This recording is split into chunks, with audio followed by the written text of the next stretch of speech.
Sylvia Plath was born October 27, 1932, in Boston, Massachusetts, to Otto and Aurelia Plath. She grew up to be an American poet and novelist who pioneered the confessional poetry movement. Sylvia Plath may not be a figure that immediately comes to mind when you think of American history. However, her writing had a massive impact on American literature, as well as on society during the last half of the 20th century. In her early life, Sylvia had a complex relationship with her father, a biology and German professor at Boston University. Unfortunately, on November 5, 1940, Otto Plath died of an embolism after a failed amputation caused by untreated diabetes. Sylvia viewed her father's untimely death as a suicide because he had refused to receive treatment, which led to his death. Because Sylvia looked up to her father so much, death became desirable. One of Sylvia's most famous poems is a poem titled Daddy, published a month after her and her husband separated. The poem delves into her complicated relationship with her father. I was 10 when they buried you. At 20, I tried to die and get back to you. I thought even the bones would do.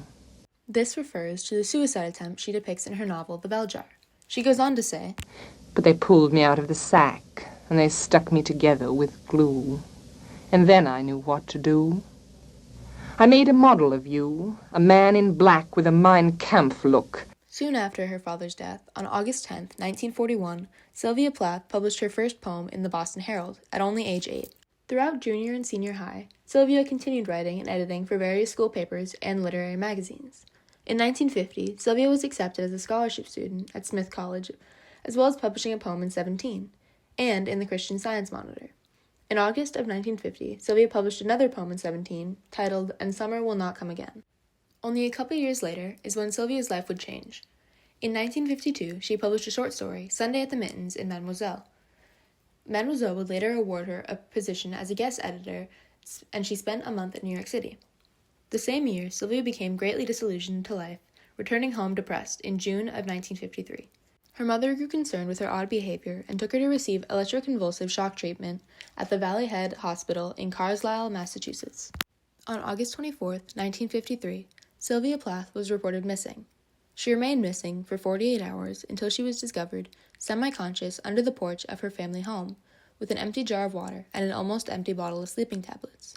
She was admitted to a psychiatric hospital, receiving more electric and insulin shock treatment. In 1954, Sylvia seemed to have made a full recovery and returned to Smith for the spring semester, also attending Harvard Summer School. Sylvia's impressive academic career continued as she graduated summa cum laude in 1955 and left for England with a full scholarship at Newman College, Cambridge. On February 25, 1956, Sylvia met Ted Hughes, and they got married in June of that same year. Once Sylvia earned her Cambridge degree, she and Ted moved to America in 1957, with Sylvia resuming treatment with Dr. Ruth Buscher in 1958. In 1959, Sylvia enrolled in Robert Lowell's poetry seminar and meets poets such as herself. Later that year, her and Ted returned to England. In April 1960, Frida Hughes is born. October 1960, Sylvia publishes her first book, The Colossus. A year later, she begins writing The Bell Jar, an autobiographical book about her life and her struggles with depression. In January 1962, Ted and Sylvia have their second child, Nicholas Hughes. Later that year, in what should have been a time of joy, Sylvia discovered her husband's affair with a mutual friend, Assia Weevil. In October, the couple separate but remain legally married. January 1963, The Bell Jar is published under the pseudonym Victoria Lucas. Just a month after, on February 11, 1963, Sylvia tucked her 2 children into bed before putting her head in the oven and taking her own life. 2 years after Sylvia's suicide, and 3 years after their separation, Ted Hughes published her poetry collection Ariel, and in 1966, The Bell Jar was re-released under Sylvia's name. On March 23, 1969, Ted's mistress, Assia Weevil, killed her daughter and then herself. This incident is often labeled as a copycat suicide, as Weevil used sleeping pills and turned on her gas stove.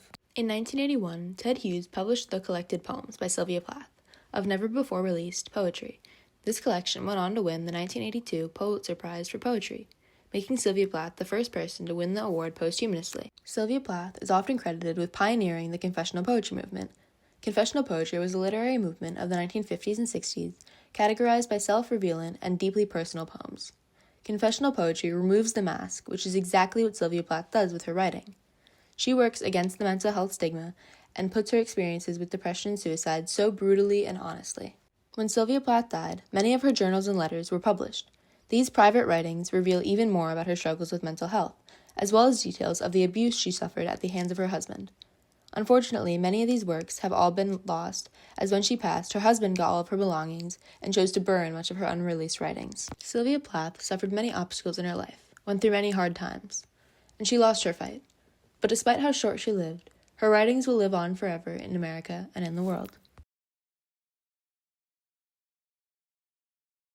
I'm only 30, and like the cat, I have 9 times to die. This is number 3.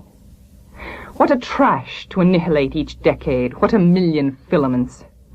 The peanut-crunching crowd shoves in to see them unwrap me hand and foot, the big strip tease. Gentlemen, ladies, these are my hands, my knees. I may be skin and bone, I may be Japanese.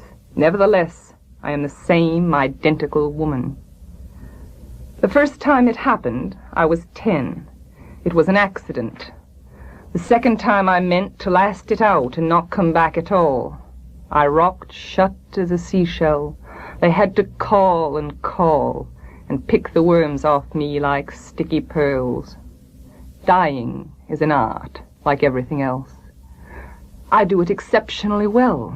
I do it so it feels like hell. I do it so it feels real. I guess you could say I've a call.